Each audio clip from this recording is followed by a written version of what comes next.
Also, my wife graciously set up a little ring light for me. So if you notice my What? much better complexion this week, that is why. Well, I wouldn't say better. Really? Where's the thing?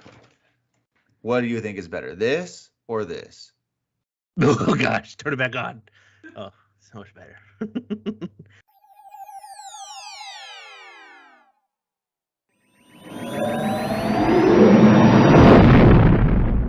Welcome everyone to Dad's Dagobah. We're going to review Obi-Wan episode 5. Sean, your word of the week? What's yours? I have to think of one. I haven't thought of this yet. I have a word of the week, Sean. Would you like to hear it? Yes, I just asked you to start. My word of the week is take cover behind something. There you go. That's my word of the week. Oh yeah, I got my word of the week. K2SO. Oh, wow. Okay. Hey, I've got another word of the week. De-aged Anakin?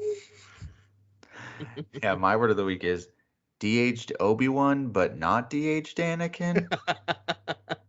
What? I mean, we can start right there. We start off the episode with a flashback to, are we safe to assume Coruscant or not Coruscant? I think that was Coruscant. Yeah, okay. And they've got a little training session going on. And we finally get to see the return. I mean, we saw him once, a little vision, but the full return of Hayden Christensen as Anakin Skywalker. Yes, and when he turned around, he looked old. But then it looked like they had done some sort of CGI on Obi-Wan. Yeah, something with his hair and his brow, it looked like, or something. You know, it obviously was noticeable, but I didn't care. Yeah. I feel like it doesn't bother me, and it wasn't like it took me out of the scene. I'm like, all right. No, didn't bother me either. I very much enjoyed it, and I thought it was a great way of telling a story because we come back to that fight scene over and over again throughout the episode, and I thought that was a great way of kind of telling the story of this um, siege that we have on our hands. Yeah, at the beginning I thought that it was a Vader flashback, like Vader was thinking about it, and I think that's still true, but it was that flashback would come in after pivotal moments for Vader and Obi-Wan thinking back on um basically that flashback was a microcosm of the episode in terms of how Anakin slash Vader handles a situation and attacks a problem, and how Obi-Wan um how they both work towards a victory in a fight, basically. Right? What does Obi-Wan say? Anakin cares more about his Proving himself. proving himself. Yeah. So yeah, after that first flashback, we get Vader on his Star Destroyer, and he calls in the third sister. And from what she says, it sounds like she's never been invited onto the Star Destroyer before. It is with great honor, Lord Vader. And he's done with that. He's like, I don't want to talk about that sort of stuff. I don't want to hear that. Congratulations on being the Grand Inquisitor. You have done me well. If they are where they say you are, we'll go get them. But I'm going to stay on my ship, and I'm not going to come down there at all until the very end. Because I can't see Leia. Yes.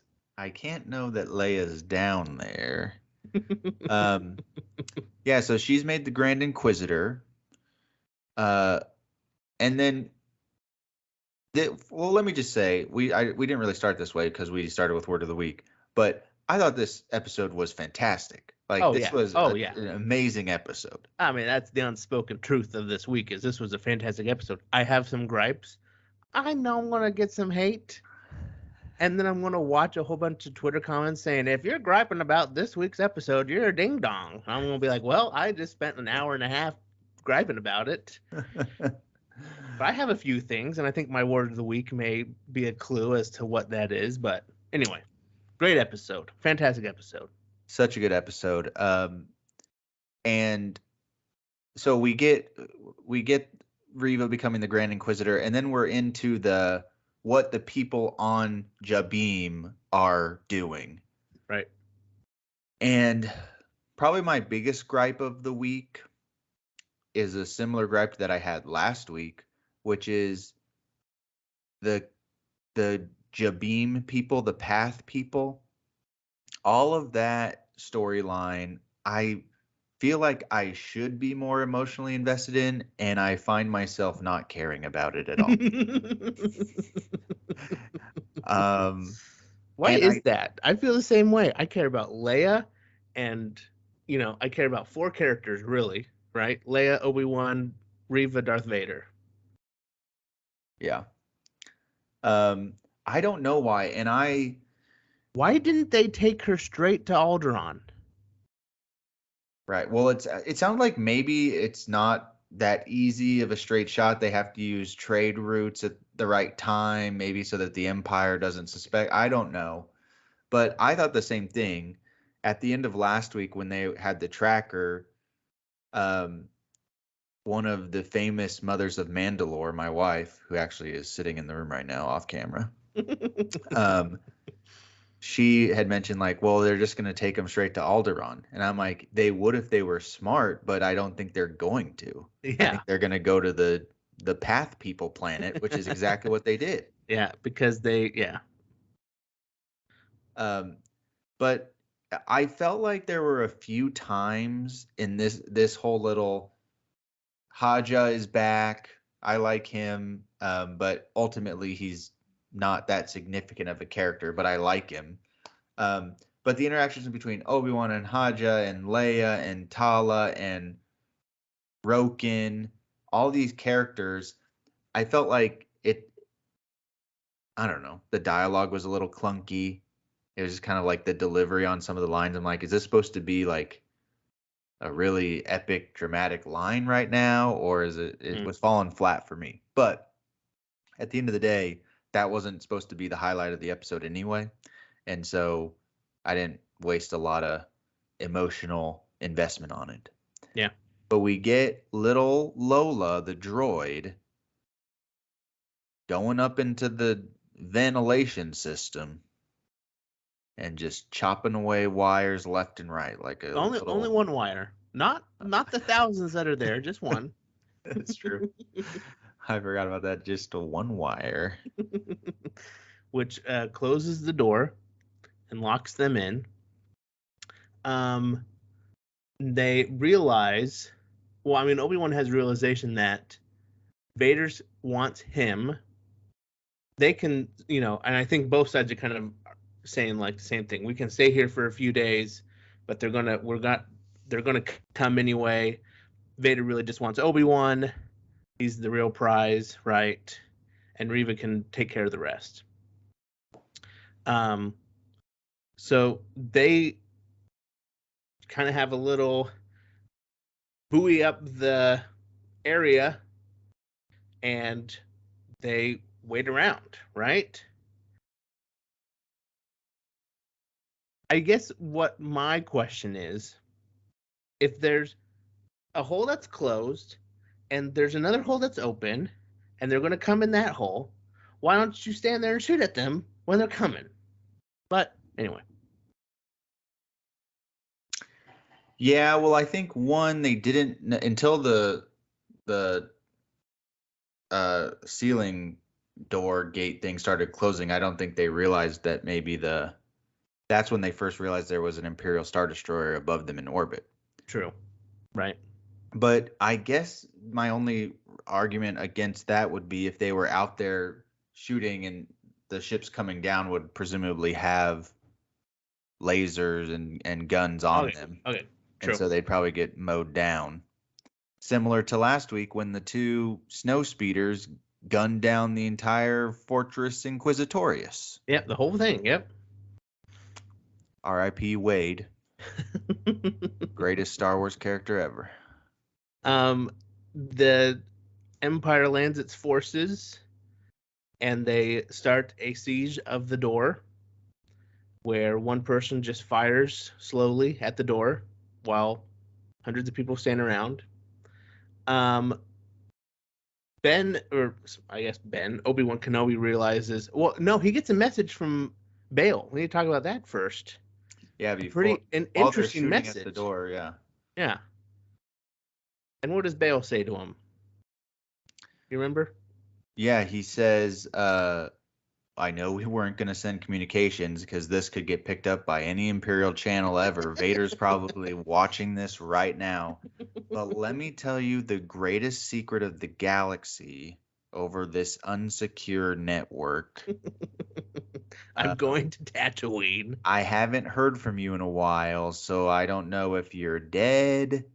In which case, if you were dead, I would just be sending this message to somebody who shouldn't have this information. So really, there's no reason for me to be communicating right now. This was a long-winded speech he gave, but let's talk in no code whatsoever. No code whatsoever. So if he found you, or the two of you, you and the girl, then I'll head to Tatooine because Owen, codename Owen, will need help with the boy. And first of all, let's play this scenario out. Let's say that Obi-Wan and Leia at this point were dead. How is Bail going to help Owen with Luke? What help does Owen need? I don't know. He's going to need help with the boy. Even if Vader found Obi-Wan and found out that Leia was his child, how would he know anything about Luke? Or that Luke was on Tatooine with Owen? Nope, he wouldn't know. Until he heard that message.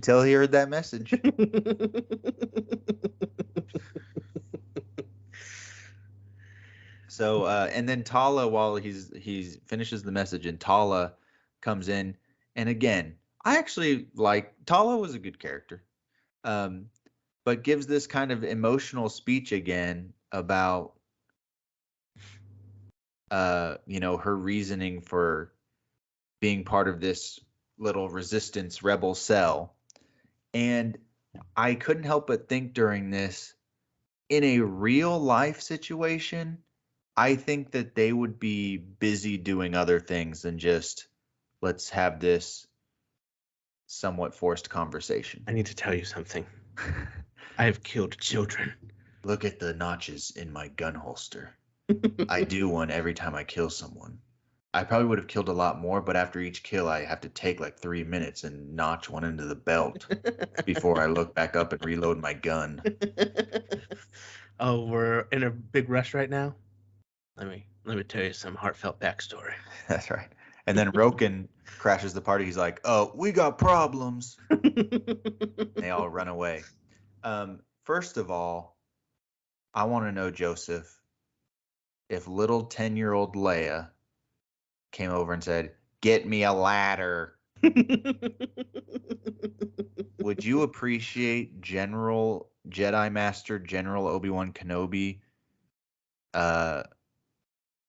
dressing you down and saying, hey, get her the ladder. Whatever she says, give it to her. I trust her. Do you trust me? Because I trust her. Yeah, what does he say at first? He says, like, we don't have time for games or something. He thinks she's... Yeah, this isn't playtime, princess. Yeah. I mean, if a 10-year-old came up to me in that situation, I don't know that I would even acknowledge them.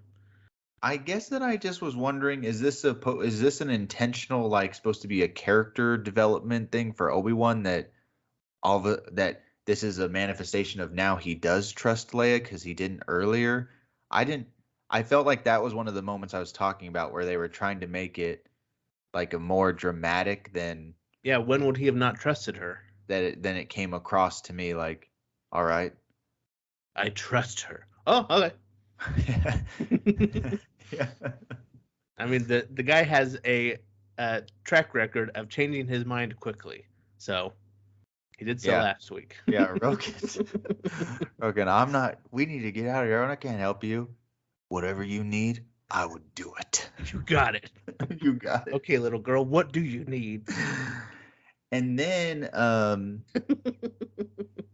okay, so they go out. They go out to defend the door that Riva is now, sieging. And Obi-Wan says, "Hey, let's buy some time by saying that I want to negotiate with her or talk to her." Mm-hmm. And we get what I think is I liked this little sequence. I liked this conversation between Riva and Obi-Wan. I thought it was one of the best sequences of the season so far. Yes, I thought it was great. And a little bit predictable. I mean, I think in the very first episode, you had mentioned that you're Predictable in what way? that she was a youngling. Oh, okay. I thought, yeah. That was, yes. I thought you meant the other thing. I'm like, that's the biggest shock I've heard in a long time. That she's going after Vader. Right, that she's hunting Vader. Right, no, that was a great plot twist. I guess I meant the reveal of her being one of the younglings. Right, yeah. And I did think a little bit Obi-Wan was a little corny in coming to that realization. Wait, you're too young to know him unless you were a youngling. You wouldn't have known Anakin. Wait, it's all making sense. Yeah.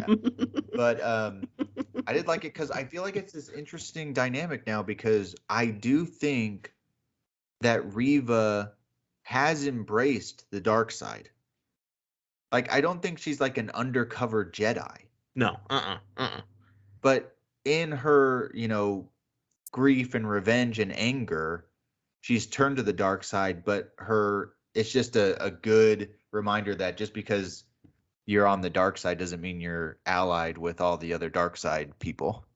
Yeah. But she is trying She's driven by hatred, right? Use her position to get to Vader. And hatred leads to suffering.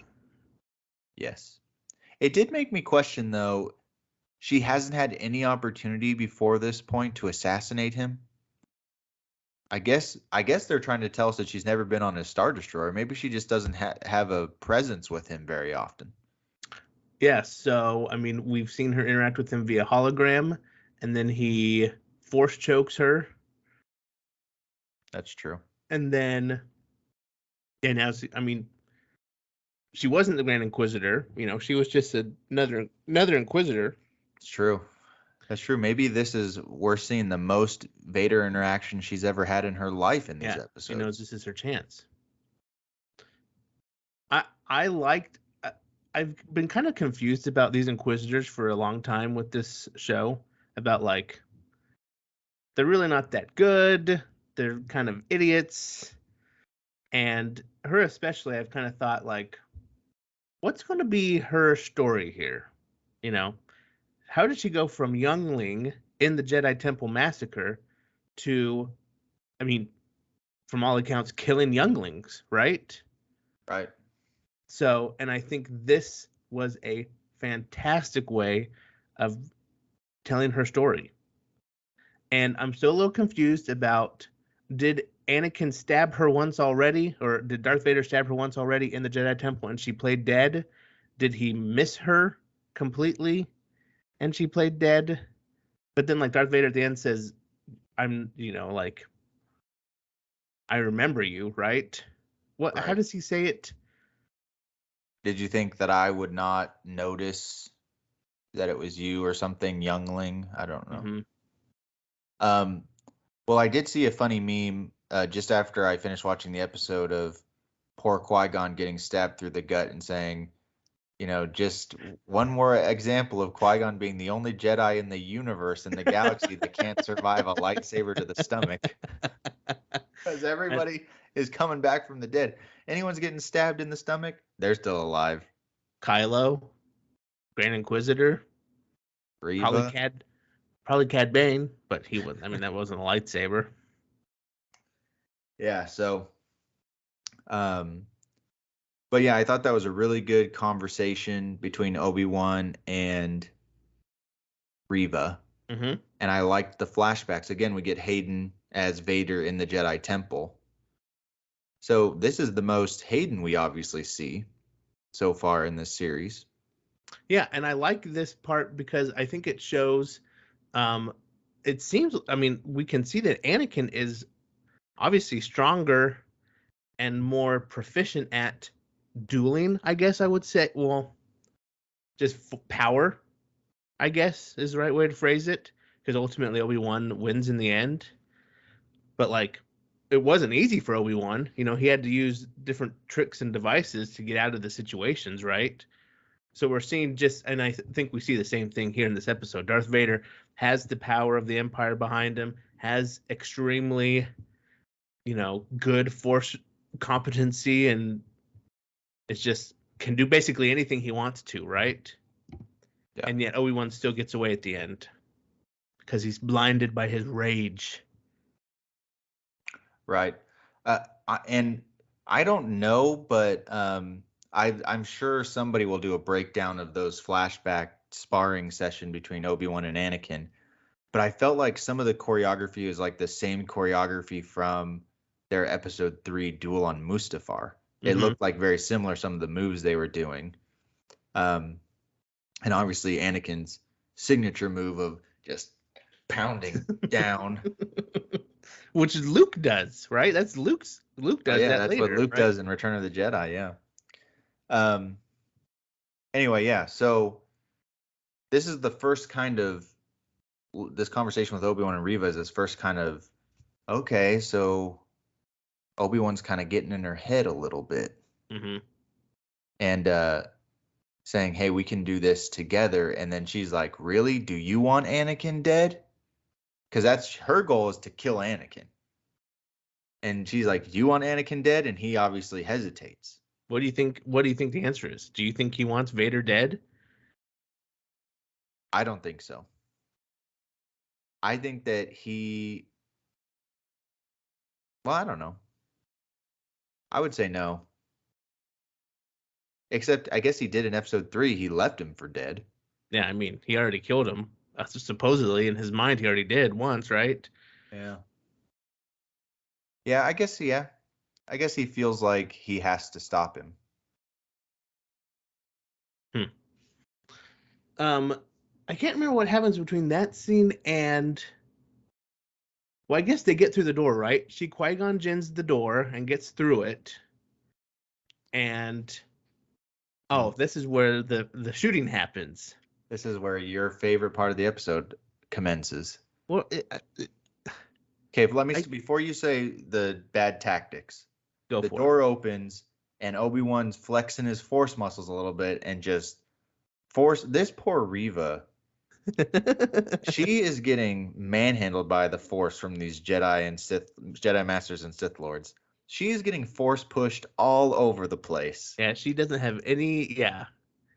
Like, I don't know what the mechanics of the force are in terms of having like a force anchor where you're not going to get pushed like that, but she needs to work that muscle out because she ain't got it.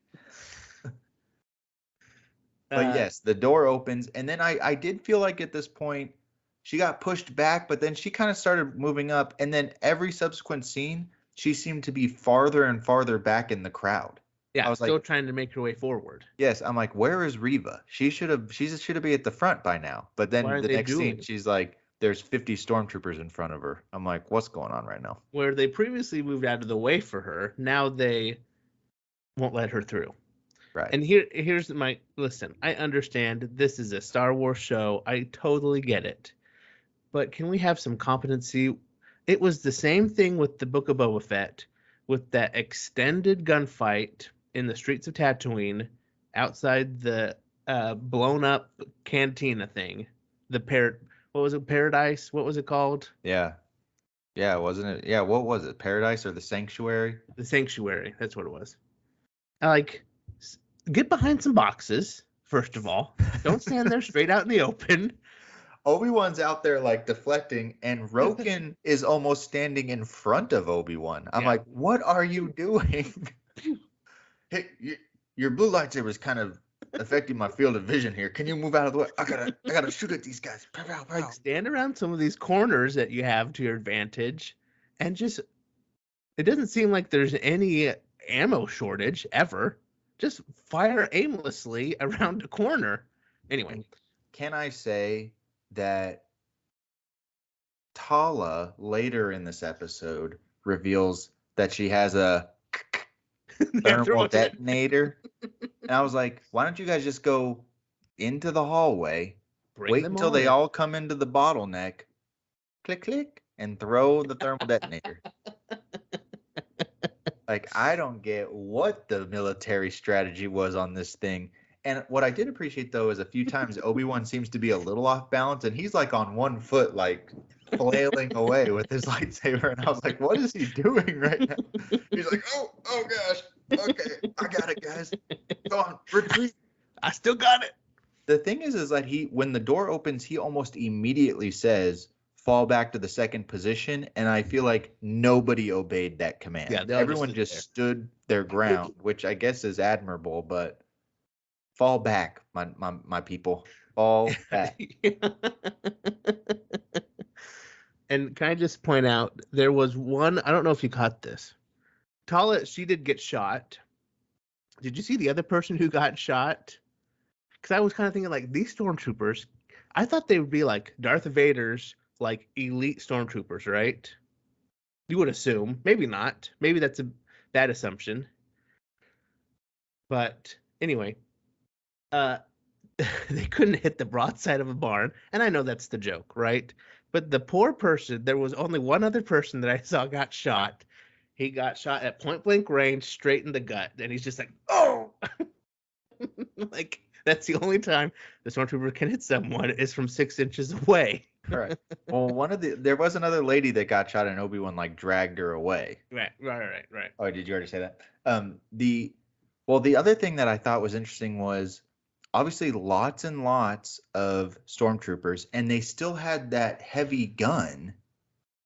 And I a little bit I thought to myself, why are the stormtroopers even getting close enough for Obi-Wan to strike them down with a lightsaber? Shouldn't they all just be standing back and let's just listen? It's the fallacy of the ranged weapon people in Star Wars versus a Jedi, right? Oh, I have a ranged weapon. I'm going to get as close as I can to this person. Because my aim stinks. And as a fan, I'm glad they think that way. Yeah, so you can just mow them down. They just like take turns getting in front of them and just, oh, my turn. Right. But anyway, so yeah, when they're all falling back, I just think to myself, anyway, it was a little bit chaotic. I guess I've never been to war.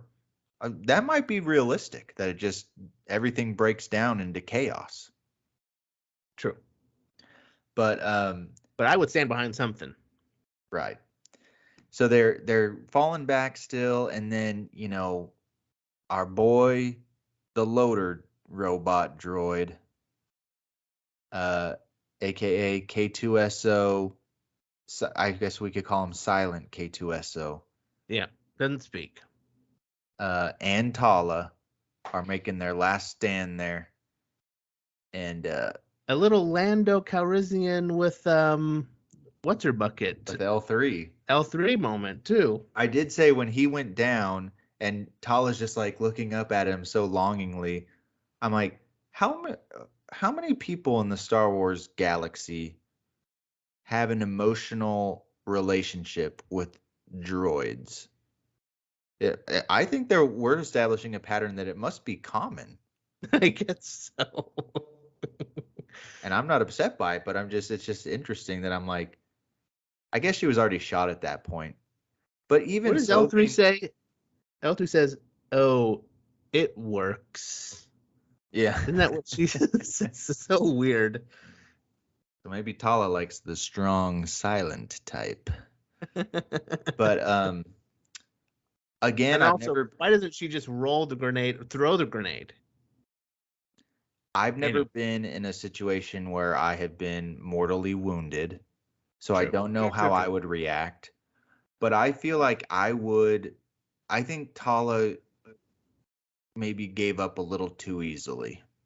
She did the old Man, I'm doing a lot of Solo things. She did the old what's her Oh, face? the Val from Solo. Val on the bridge. Nope, sorry, I'm dead. See you later, guys. It's been a ride, babe. Boom. Like, what in the world? There were many other options for you to survive this before we got to that point.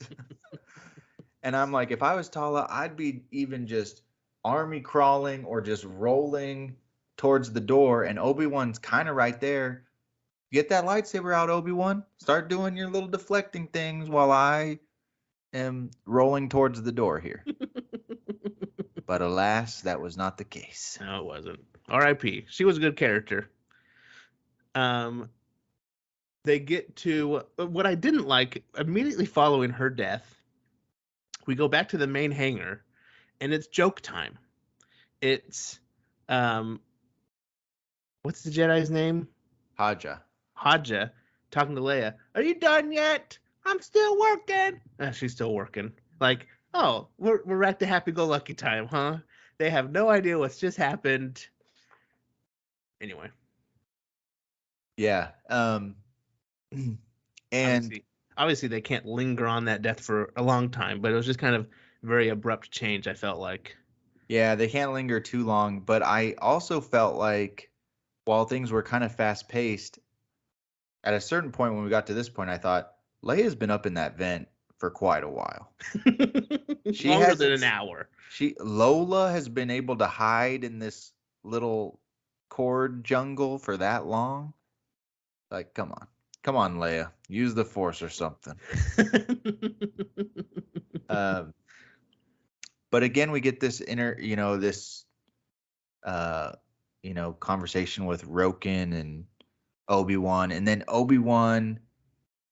Is this where another flashback happens, where basically Anakin wins, gets the upper hand in the flashback, and Obi-Wan then gives him this speech about your, aggressive desire to like prove yourself is going to be your undoing, and Anakin saying like it's so cut and dry to him, like you don't have your weapon anymore, like admit it, it's over, I won, like yep, you need to surrender. Over. And Obi-Wan's like, it's not over. Like that ambition is blinding you to the other possibilities. Anyway, so then Obi-Wan kind of inexplicably, but I guess I understood. At the time, I thought, what is going on right now? He hands his lightsaber to Haja. Yeah. Like that guy knows what to do with it. And the communication device. And that's the big thing. I'm like, okay, at least just throw that on the ground and like stomp on it. Like you need just to destroy that thing. That needs to be some Inspector Gadget self-destructing message type thing.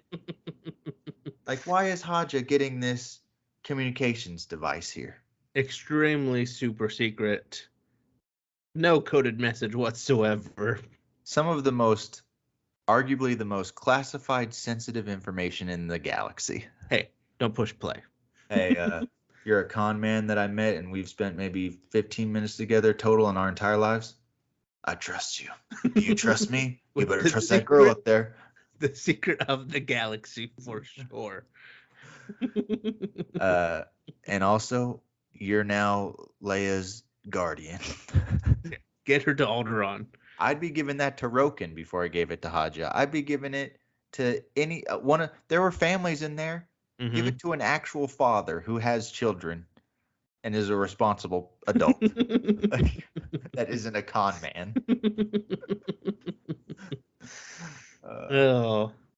He surrenders himself, though, and I thought, oh, dang, this is interesting. This is setting up something really cool. I mean, we quickly get out of that situation, but at first I was like, okay, this will be interesting. He surrenders himself to the third sister, basically as a way of, like, we'll take him together. I'm the decoy, so you can come up behind him, figuratively and I guess literally, and while he's focused on me, strike him down.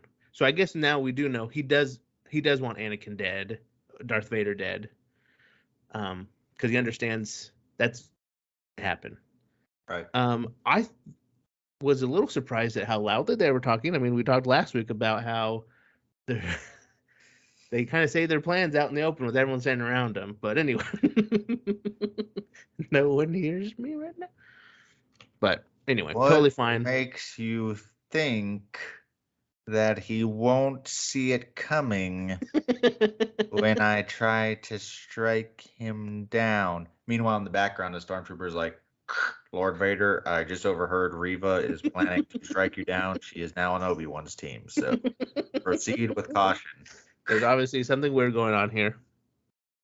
I can't remember where it happens, but my wife, the mom of Mandalore number 2, turned to me and said, "What are those other people doing? Why aren't they getting on the ship right now? Like, as soon as that door opens, shouldn't they just go?" Pshoo? And I kind of felt the same way, because as soon as Leia does get it open, they're like, "Oh, now let's get on the ship." Thought, you could have done that already. Anyway, she, I guess, what happens between him surrendering and him getting away from the stormtroopers? Vader comes down. Is that? Yes, he comes down. Well, I mean, he's up on the Star Destroyer, and one of the lieutenant people is like, they've locked down the facility. They've breached the facility, and Vader tells her to tell the Grand Inquisitor to stand down. Mm-hmm. Kenobi is ours. Blah blah blah blah. Then that's when Obi-Wan surrenders. Right after that, Yeah, right. And then they have their conversation that they're going to team up. But then Reva doesn't actually affirm to him that she's going to be on his side, and she has the stormtroopers take him away. I did not see any visual indication that she gave him some sort of help to escape those stormtroopers. Yeah, So when he escaped, I'm like, well, this wasn't planned. Reva didn't help him with this. Yeah, what was all of a sudden he's just out of his handcuffs and takes out 2 stormtroopers. So I'm actually, now that we're talking through this, I'm not convinced that Reva agreed to Obi-Wan's plan, or is considering herself a partner with Obi-Wan in this scheme that they've hatched. I think she is. You don't think she agreed with Obi-Wan there in that moment to go along and have him be the bait? I think maybe at best she feels like this maybe will serve her purpose, but she doesn't feel like she's loyal or on a team with Obi-Wan. Okay. Well, okay. I can agree with that then, at the least. Because for that exact reason, we don't see her actually help him escape. True. She has to save face, though. Yeah. For Vader to come down. So Vader does come down and says, Where is he? Where is he? I have him secured inside. Then he's red flag should have gone off right there. Then we see Obi-Wan escape, so he's not secure. Mm-hmm. Vader opens the door and sees all the stormtrooper bodies, and it seems like from the body language, I feel like he looked at that and he started to hurry a little bit faster. Uh-huh. But I thought those bodies were from before Obi-Wan surrendered, so that those bodies aren't necessarily an indication that Obi-Wan has gotten free. Those are just the casualties from the earlier battle. Yeah. Well, I think Vader's like, well, where is he inside? Shouldn't he be right here? That's true. You're right. I guess that is a good point. Like, Reva, why he's secure inside? Why isn't he just out here? Like, what do you mean he's inside? And then we have probably one of the most iconic scenes. Yep, I've got. Oh no, not mine yet. You've got. Yep, you've got it. Most iconic scenes I feel like of the show so far. And as soon as it happened, I was like, finally, someone with the Force has some brains here and stops the ship from going away. And then Abby reminded me, Rey did the same thing in Rise of Skywalker, which is true. But then she lightning bolted. Then she killed Chewie. Killed Chewbacca. Anyway, and I thought that was an amazing scene. The ship's about to get away. Vader grabs it, throws it to the ground, or I guess pulls it to the ground, and just rips it to shreds immediately, and the other ship takes off. Awesome. I assume Vader has, I don't know if it's the same, video games, they have like a force bar, and if you use the force a lot, you have to let it recharge just a little bit. I'm not going to say this is an exact what happened, but I would assume he expended a lot of force energy and can't pull a ship immediately again. Is that kind of what you take away from this? Yeah, I also think that the other one took off rather quickly, and so, and it was farther away. I think that I agree with your assessment that there was a limitation. Yeah. But I agree with you. It was just fun to see because, it's just that's one of the things I love most about Star Wars is the Force and Force users and what they do with the Force and seeing them do cool things to solve problems. And he had a problem. His arch nemesis Obi-Wan Kenobi was escaping, and he used the Force to what he thought was to detain Obi-Wan. My question is, was there a pilot of the transport that he ripped back down and ripped to shreds, or was that on autopilot? Because the one sucker that had to stay and say, I guess I'm the decoy pilot, but then Vader never went in there and killed anyone. Maybe he was just hiding in the cockpit underneath the controls. He's like, Hopefully no one comes for me. I'm just gonna hang out in here. But yeah, it was kind of brutal to see Vader ripping the whole of that ship clear off of that thing. Yeah. And then we have my little scene here. Little Miss Reva thinks she's got the upper hand on Vader. And boy, how wrong she was. And you talk about earlier how she just gets pushed around by the Force. No one has been more bullied by the Force than Reva in this little sequence. Absolutely cannot do anything to Vader. There's an awkward little scene where she's behind him and he's kind of like swatting at her, it seems, but just has absolutely no upper hand whatsoever.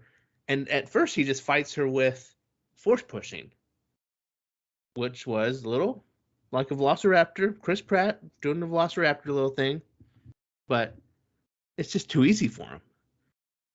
First of all, the disrespect that Vader is showing to Reva. This whole sequence. Was such a good scene. Like, it was just, I loved every minute of it. The fact that he's like, you're not even worthy of me pulling out a lightsaber. Yeah, I'm not even going to ignite it. Like, I can, with a flick of my wrist, control the entire outcome of what's happening right now. When you are at full screaming rage, the height of your power, I'm going like this, rant, rant, rant, rant, rant, and just moving you every which way, ragdolling you around this little hangar. And I mean, and he's like so confident, he's letting the lightsaber blade get right up to him, and he's just like, and I'll stop that. And I'll stop that. And I'm gonna do this. And okay, I'm gonna let me flip you over. Okay. And it's just, I mean, if we felt like in episode 3 of this Obi-Wan series that he was toying with Obi-Wan, this was a whole new level. This is like he was playing with his food. Yeah, he had some respect for Obi-Wan. He at least one-handed with the lightsaber him, right? And then the disrespect continues with Reva because she's pulling out the lightsaber. She pulls out the double-sided, starts the Inquisitor helicopter move, and he stops the helicopter and then rips the lightsaber away from her. And now he breaks it in two and he just throws her one like, all right. And again, it's like, I'm not using my saber because that's beneath me. My saber is for more worthy opponents. So I'm going to use your own lightsaber against you right now. And I could just kill you, but sure, I'll give you a lightsaber. You want to, let's go. Come on. Oh my gosh. I mean, just demoralizing. Yeah, I didn't really. That's a good point. He never. I don't think he ever ignited his own. Right. When he No. did use the lightsaber, it was her broken one. That's a good point.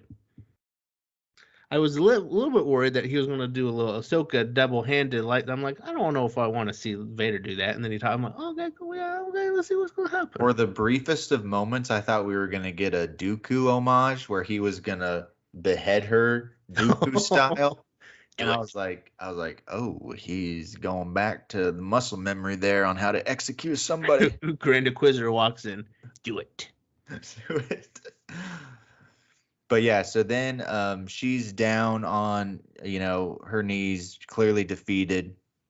She's having her own little PTSD flashbacks to the night of Order 66. And Vader then reveals that he knew and knows that she's a youngling from the temple. Mm-hmm. And speaking of, we actually do see some younglings get struck down in this episode. Which I feel like is what the message from the beginning of the episode was about. Did you see that disclaimer at the beginning that was like, there are some sequences in this episode of this fictional series that would be distressing or disturbing to some viewers. Mm-hmm. I feel like it was the Order 66 flashbacks for sure of the children dying.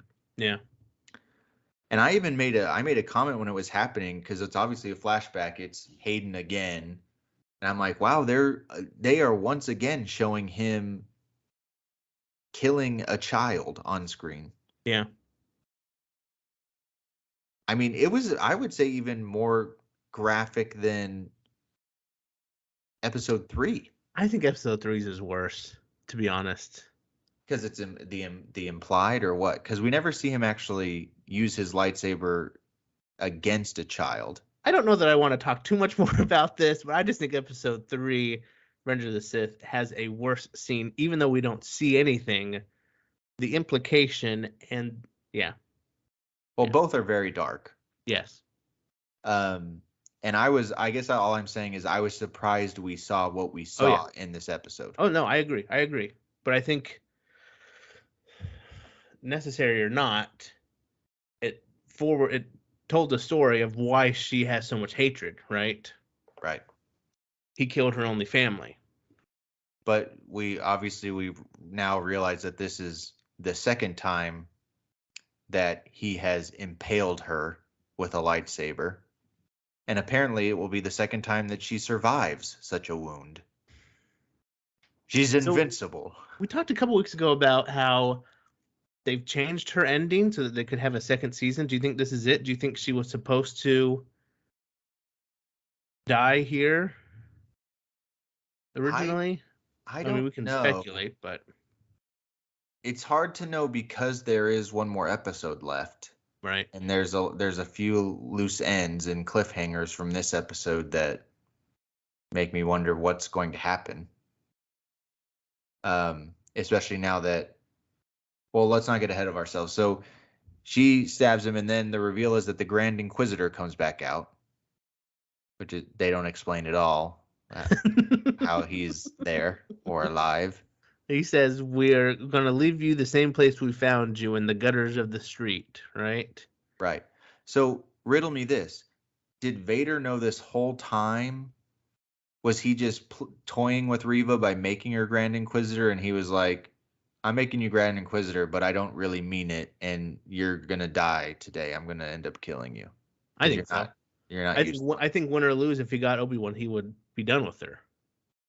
For sure. That's a good point. Which makes me wonder, why does he like the other Grand Inquisitor? Why does he like any of them? Why isn't he just... He talks like this, and he has a softer voice. Patience is the way to a Jedi. I don't know. Yeah, so the Grand Inquisitor takes his little thing back. And again, I have to say, the quintessential Star Wars, that they leave someone for dead expecting that they're just going to die there, and that person doesn't die. Yeah, they live. How many times is this going to happen? Well, let's count the ways. We had her, we had him, we had Cad Bane. We had the sheriff. The We sheriff. had Boba Fett a few times. We had Moff Gideon. Wasn't he shot? I don't Maybe remember not left. that. Maybe not Left for Dead though. But yeah, the parallels are strong in this episode to Anakin Skywalker. If I ever heard of him. yeah. Anakin, I'm like, this literally happened to you. Do you want her dead or not? Yeah, that's right. Anyway, so they leave and she then looks over and she starts crawling. She's got to get to the Bail Organa message. And she sees a thermal detonator and turns it on and holds on to it. But on she the gets the transport, communicator, but it seems like the communicator is broken. It's only a garbled message, but it said like, "Boy, Tatooine, Owen, right, must get them." I don't know. right. And Obi-Wan's on the transport and he starts feeling through the force. Uh-oh, something's wrong. This isn't good. Hey, do you remember that weird thing I handed you? Whatever happened to that thing? Hey, Haja, can you give me that communicator back? I need to call Bail. Oh, you just dropped it inexplicably Dropped it, looked back at it, and left it. in the hangar? Okay. Oh, the other part, I know we're already past this, but when Obi-Wan saw all those lightsabers and the robes, I was trying to see, I'm like, are we supposed to know whose lightsabers those are? I think it was just the either the people who are there in the room with them or things they've collected, I would assume. Yeah. So anyway, yeah. So I think a couple things about going into the next episode. One, the biggest thing is obviously we're waiting for another Obi-Wan Vader interaction and showdown. But now we have this wrinkle of having to figure out what do we do with Reva since now she has this sensitive information. I think that whole thing is setting up for next season. I don't know that they can answer that question in an episode. Unless she dies. I don't think she's dying. Yeah, I think if she was going to die, it would have happened right now. Yeah. We look at the very end. Are we going to see Luke next episode, or is that just kind of a?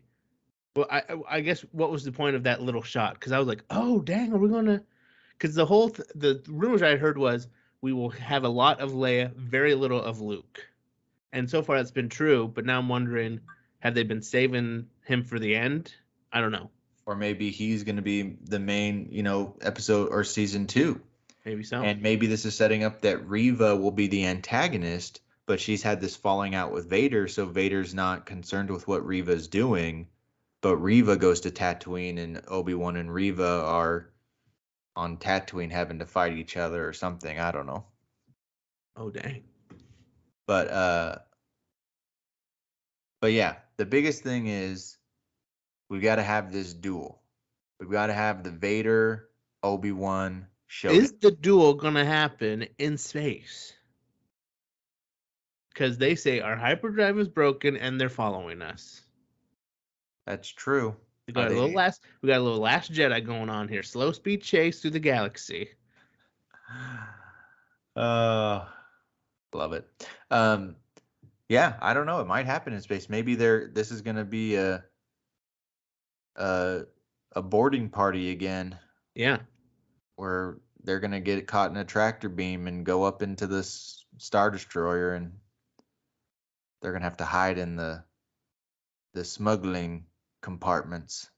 My brother sent me a tweet this past week that said, in A New Hope, when Vader says, a presence I haven't felt since, and like pauses and doesn't continue his sentence, that little pause there has allowed us this whole new show of when was the last time he felt the presence. Well, have you also seen these rumors? So apparently there are some theaters around the country that are going to be showing the last episode like in theaters.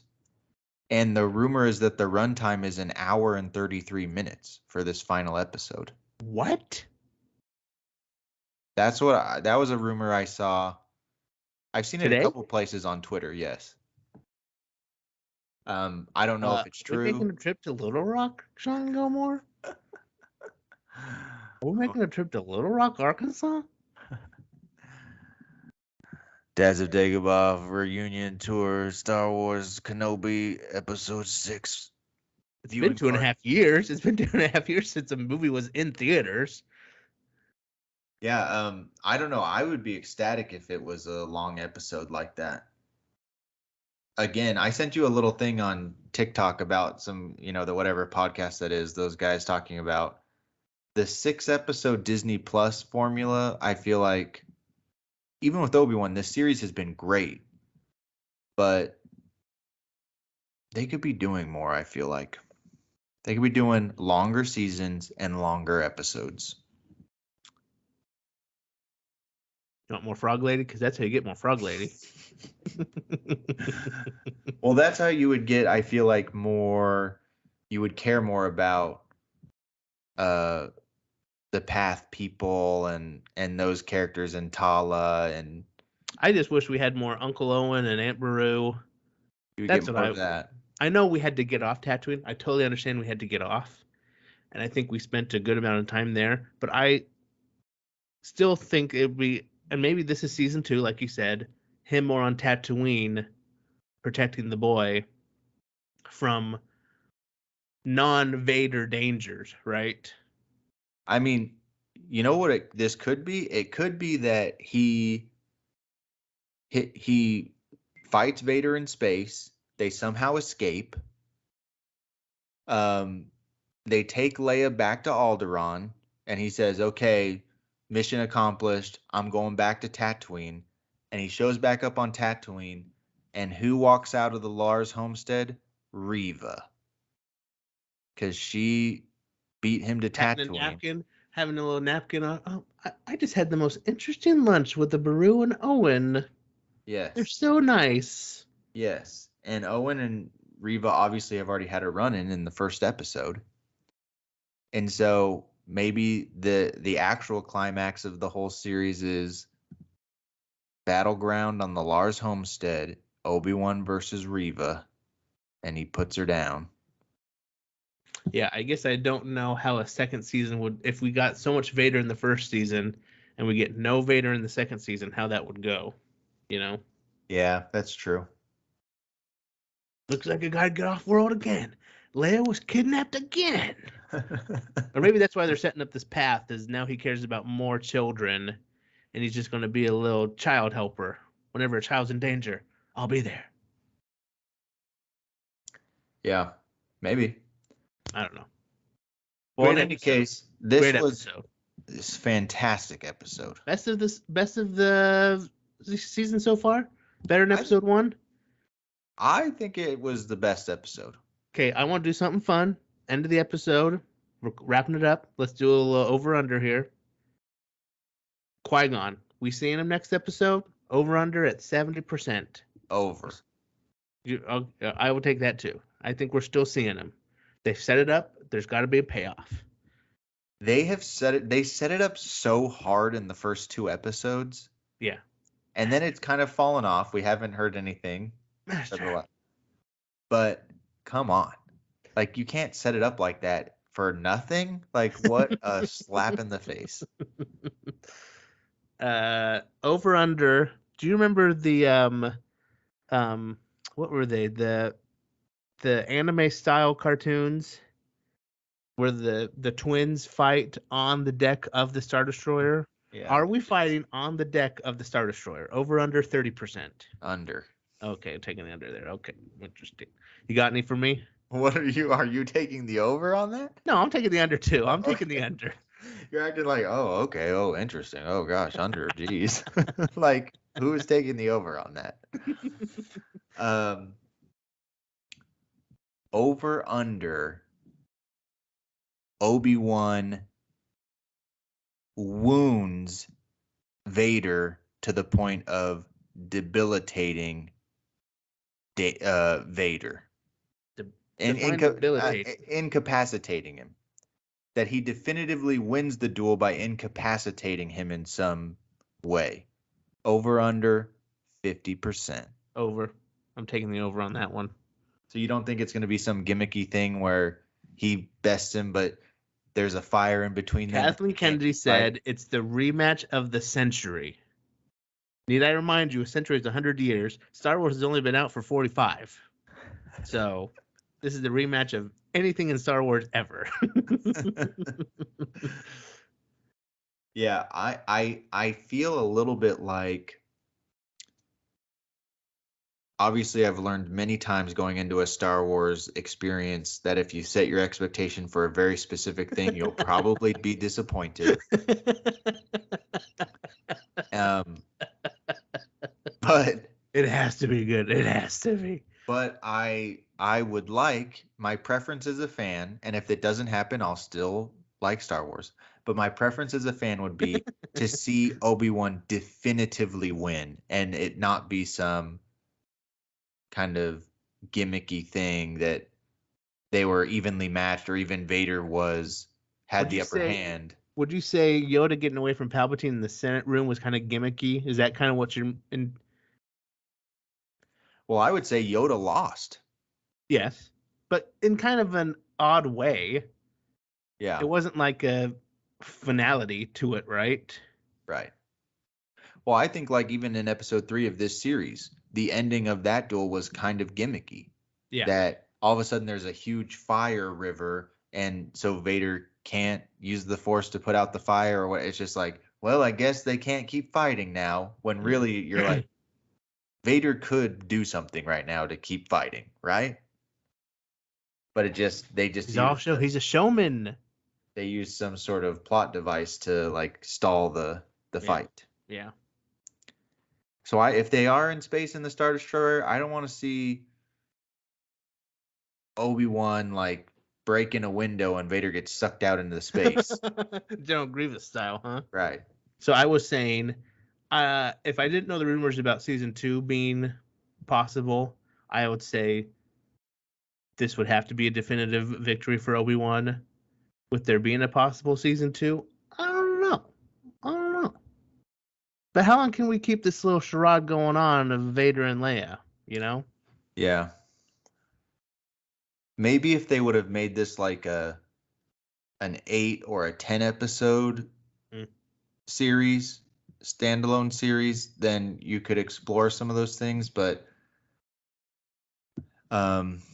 yeah, I guess I do. I have questions about a second season, but really we need to see next week if that rumor is true that it's actually an hour and a half long, then that is basically 2 of the episodes that we've been getting every week. Yes. So it's almost like you're getting 2 more episodes. Can I just check this rumor real fast? Live on air. You just keep talking. I'm going to check on this rumor here. Did you send it to me?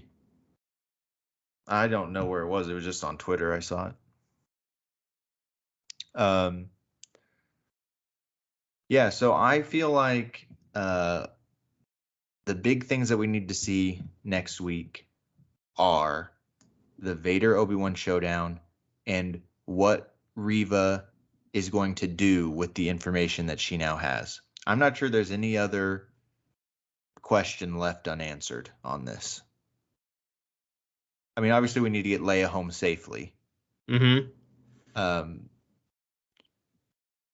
And I have a feeling that they're foreshadowing that Reva might be going straight to Tatooine for Luke, but maybe not. Maybe so. The only thing I'm seeing is there's a listing for a full season of Obi-Wan being screened at a theater, 5 hours and 20 minutes, including all 6 episodes. Oh. And some people have done the math. That means the last episode will be an hour and 33 minutes. Yeah, that's what I'm seeing. But this was from 2 days ago. Anyway, we'll see. Man, how cool would that be? It'd be awesome. Anyway. That'd be straight up Stranger Things.